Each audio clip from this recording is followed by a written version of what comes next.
No man is free who is not master of himself.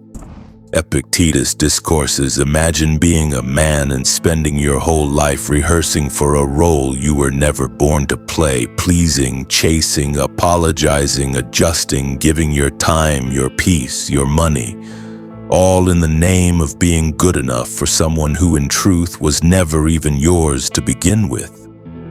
If you feel a sting in that line, good, that means you're still awake. Because Epictetus, yes, the slave who became a philosopher, warned us men 2,000 years ago. If a man gave your body to any stranger he met on his way, you would certainly be angry. But you hand over your mind to anyone who comes along, to the point where it becomes disturbed and confused. Have you no shame in that?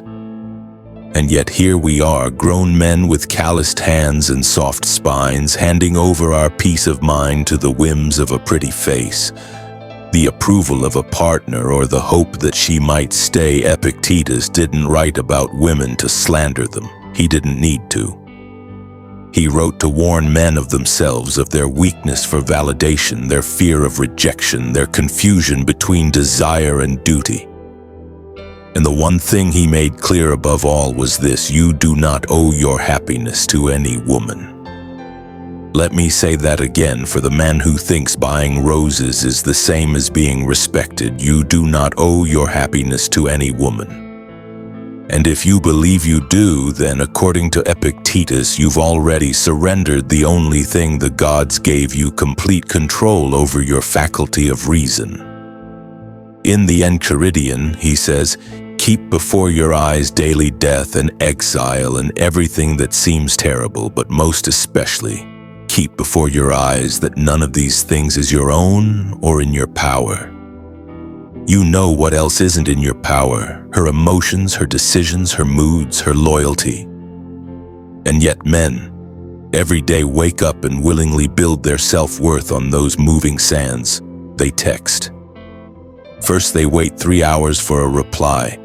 They internalize the silence. They spiral. Then they Google things like how to win her back or what to text her after she pulls away. Brother Epictetus is rolling in his stoic grave. He taught us this cardinal truth: some things are up to us and some are not. That's it. That's the root of all freedom. She is not up to you. Her attention is not up to you. Her affection is not up to you.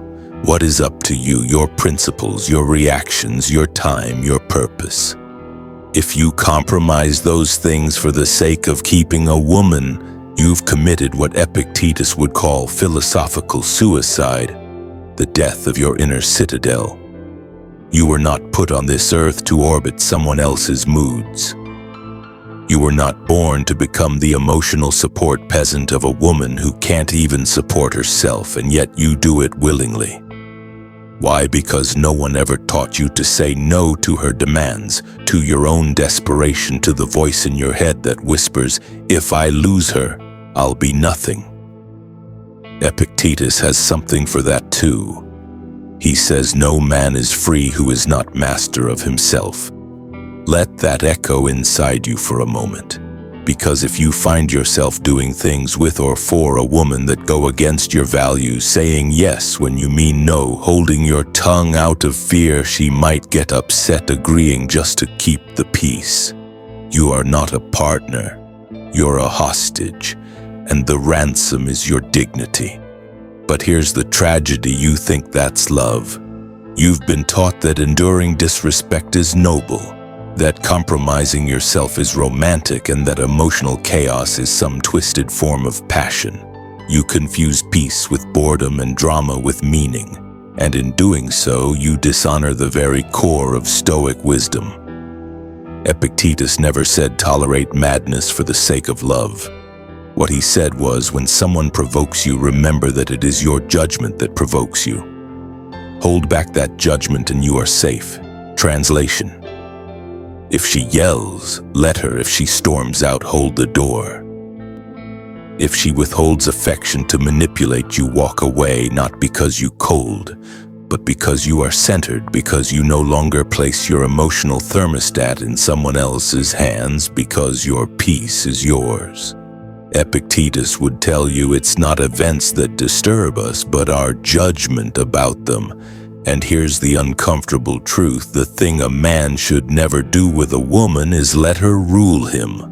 Not because she's evil, not because she's inferior, but because no human being, man or woman, deserves the power to disrupt your inner life without your permission. And too many men are walking around with broken spirits and empty wallets because they forgot that look around: a man dates a woman who makes his life worse, and he justifies it by saying, "But I love her." Epictetus would laugh in his face. He'd say, if you want to improve, be content to be thought foolish and stupid with regard to external things. Don't wish to seem wise, and you'll become truly wise. In other words, if your love looks like self-destruction, maybe it's not love. Maybe it's fear in costume, fear of being alone, fear of not being wanted, fear of starting over. And here's the kicker: Epictetus knew that fear makes slaves out of men, emotional slaves, financial slaves, slaves to lust, to memory, to longing. So what did he say? Freedom is the only worthy goal in life. It is won by disregarding things that lie beyond our control. So let me ask you, is her reaction in your control? No. Is her opinion of you in your control? No. Is her loyalty guaranteed by your goodness? Never. Then why in Zeus' name have you made her the sun in your sky? You want to know what else a man should never do with a woman? Try to fix her. That's right. You think you're the hero in her mess. You think with enough patience, love, and effort, you'll transform her, that she'll finally see you, love you, respect you. But Epictetus has no time for your savior complex. It is impossible for a man to learn what he thinks he already knows. And brother, if you think you know how to change someone who doesn't want to change, you haven't learned a thing. Men waste years trying to repair what was never theirs to fix, and all the while they become smaller, apologizing for their masculinity, silencing their opinions, compromising their ambitions, or to keep a connection that only thrives when they shrink. That is not love. That is spiritual castration.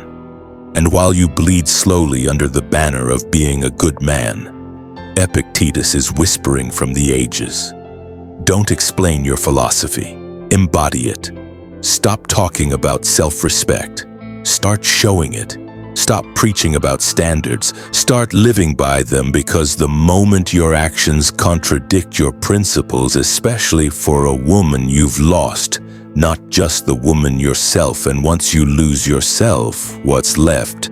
A hollow shell dressed in compromise, laughing at jokes you don't find funny, tolerating disrespect you once swore you'd never accept, and calling it love because you're too afraid to start over.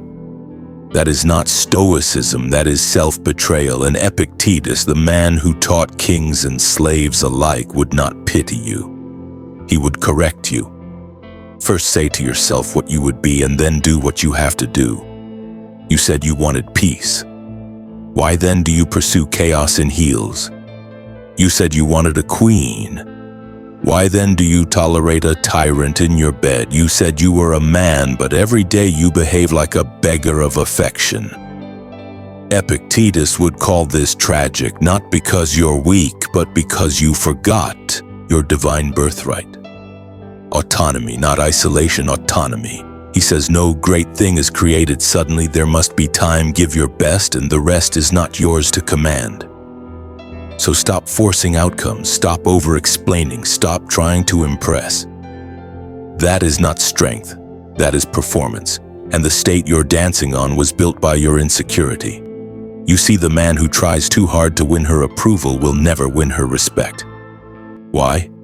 Because the moment she senses you fear losing her, she knows she owns you. You should never do this with a woman. Let her become your judge, your therapist, and your God, because when you do, you turn the relationship into a courtroom where she's the jury and you're always on trial. You suppress your truth, walk on eggshells, second-guess your instincts, all to avoid her disapproval, and in doing so, you dishonor the very essence of stoic living, living in accordance with nature, not in fear of emotions. Epictetus teaches it is not he who gives abuse or blows who insults you, but your opinion that these things are insulting. In other words, she may call you names, she may provoke you, but if you react, you've chosen to be disturbed. So what should you do? Be still, be unmoved, be free. But modern men don't want freedom. They want permission. Permission to feel worthy, permission to speak their mind, permission to lead. And worst of all, they wait for women to give them that permission. How far we've fallen from the wisdom of the ancients. Epictetus didn't wait to be validated. He took ownership of his soul. We are disturbed not by what happens to us, but by our thoughts about what happens. He didn't say, go get closure. He said, go get clarity inside yourself, because here's the truth most men avoid.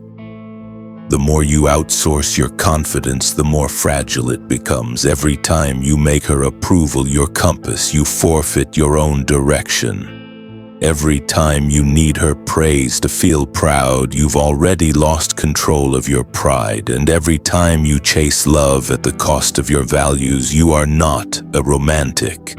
You are a man in exile from himself. So what must you never do with a woman? Simple.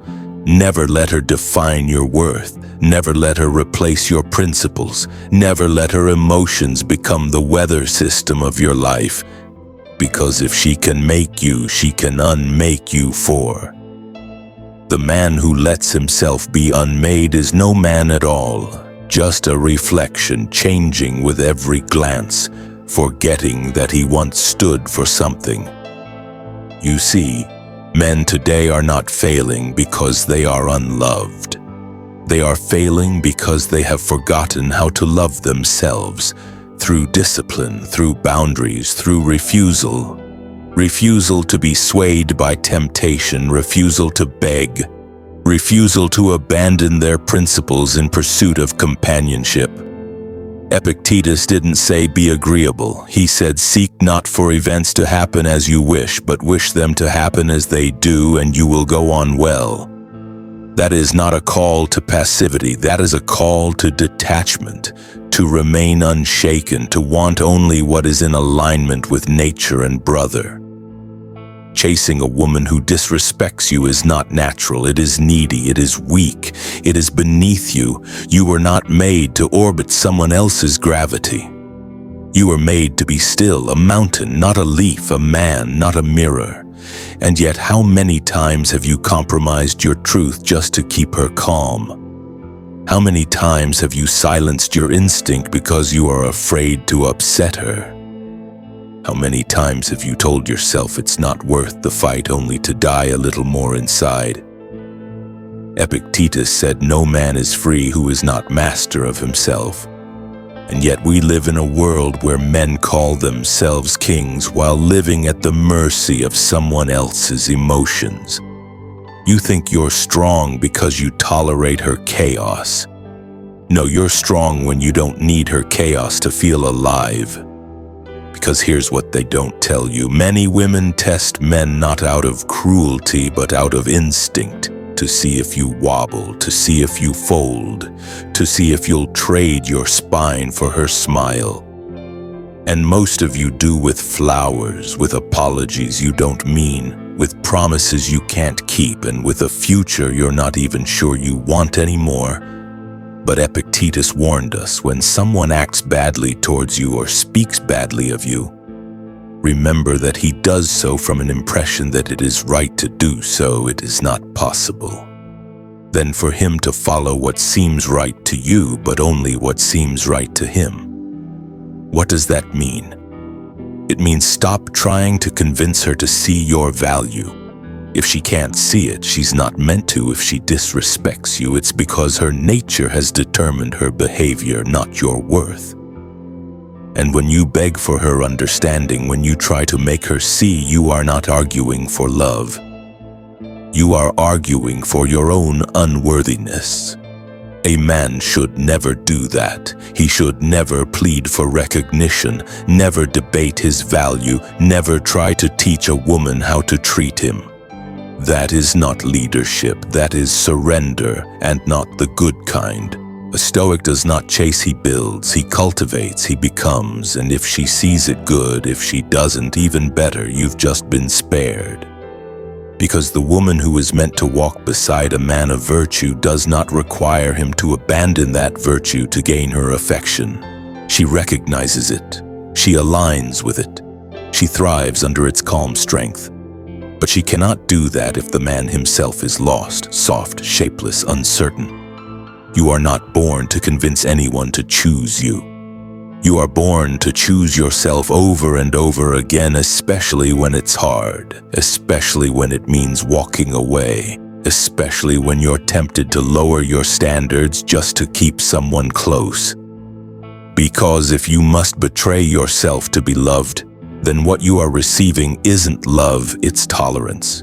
It's utility, it's conditional affection wrapped in sexual currency, and the price you pay is your soul.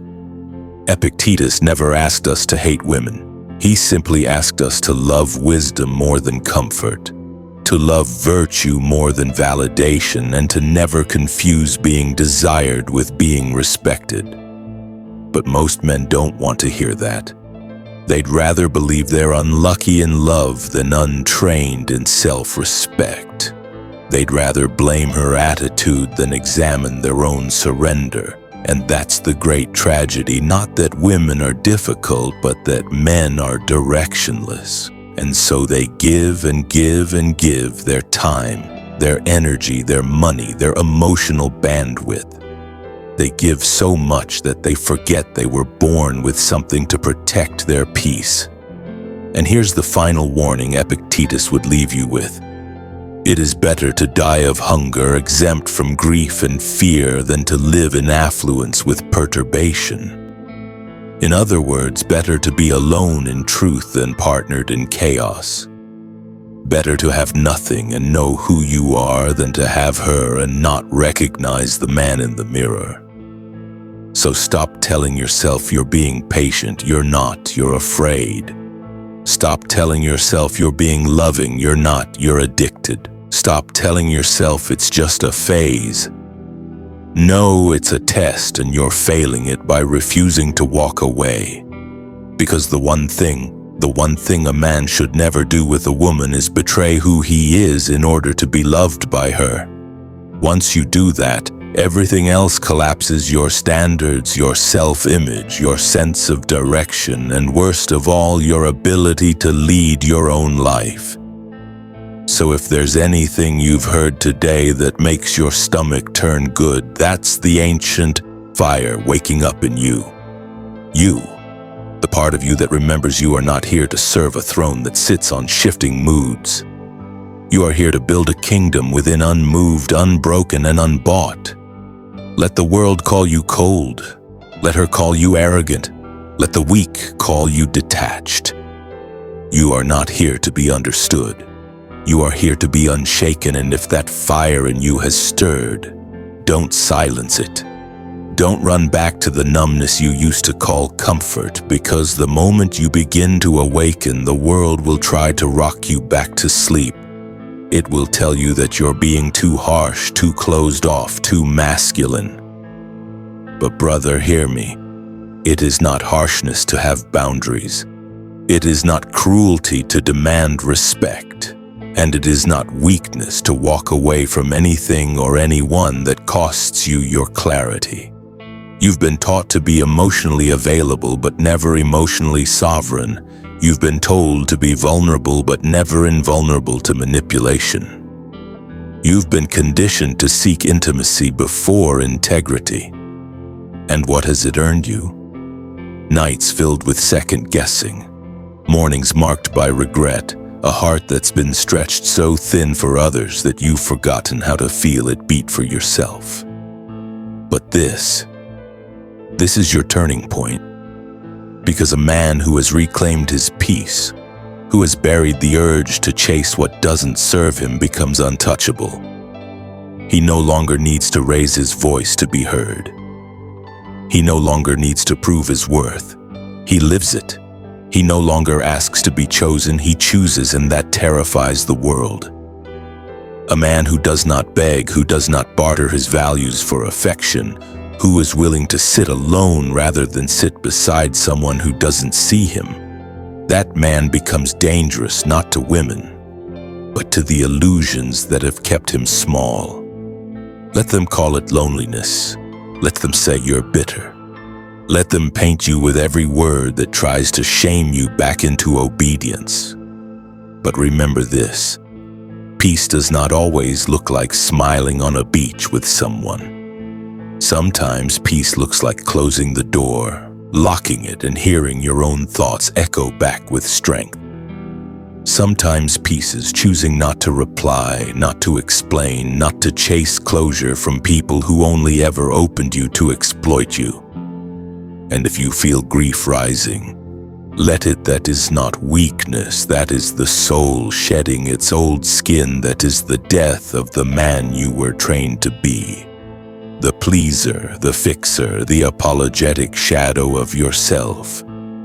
Let him die, because the man rising in his place, he does not negotiate with disrespect. He does not suffer for what he cannot change. And he does not build shrines to women who only showed up to consume. You are not cold for protecting your heart. You are not broken for refusing to be used. And you are not lost just because you are not clinging to someone anymore. You are learning how to stand still in the storm, and that, my brother, is the first lesson of Stoic power. Epictetus once taught that we should act with discipline in all things. Because what truly belongs to us cannot be taken. Your character is yours. Your mind is yours. Your mission is yours. And any woman who demands those things be compromised in exchange for her affection is not a partner. She is a distraction sent to test your devotion to your higher self. This world is filled with men who once had dreams and dignity and traded them for moments of touch, for glimmers of praise, for the empty high of being desired by someone who never loved their essence, only their effort. Don't be one of them. Be the man who walks with silence when needed, who waits without desperation, who desires without worship. Be the man who understands that not every beautiful woman is a blessing.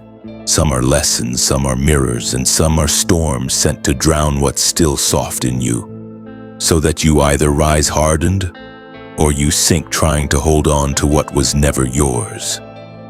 Let go, not just of her, but of the version of yourself that needed her to feel alive.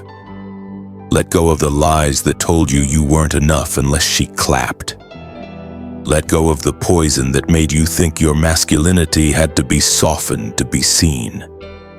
You were not put on this earth to orbit a woman's affection. You were put here to stand firm in your truth and let those who cannot handle your strength drift away. So when she walks away, let her. When she tests your worth, remain unmoved, and when the world begs you to kneel for love, stand taller, because the man who never betrays himself loses nothing worth keeping. And that is what Epictetus would tell you: not to fear being unloved, but to fear forgetting who you are. Not to resent women, but to revere wisdom. Not to chase affection, but to guard your peace like it is the last fire on a cold earth. Because in a world designed to take from you, a man's peace is his final fortress. And if you've made it this far, if something in you still beats with that ancient rhythm, that call to build, to protect, to rise, then hold fast. Don't apologize to and explain, just walk forward, unshaken, unbroken, unbought. Now listen, if this message hit you, if it made you pause, reflect, or feel something burning in your chest, then do something about it, like share, subscribe, support the channel with the link in the description. Your support isn't just for me, it's for every man who needs to hear this and hasn't yet. Be the reason someone wakes up, be the fire they didn't know they were waiting for, because Epictetus gave us the truth, but it's up to us to live it.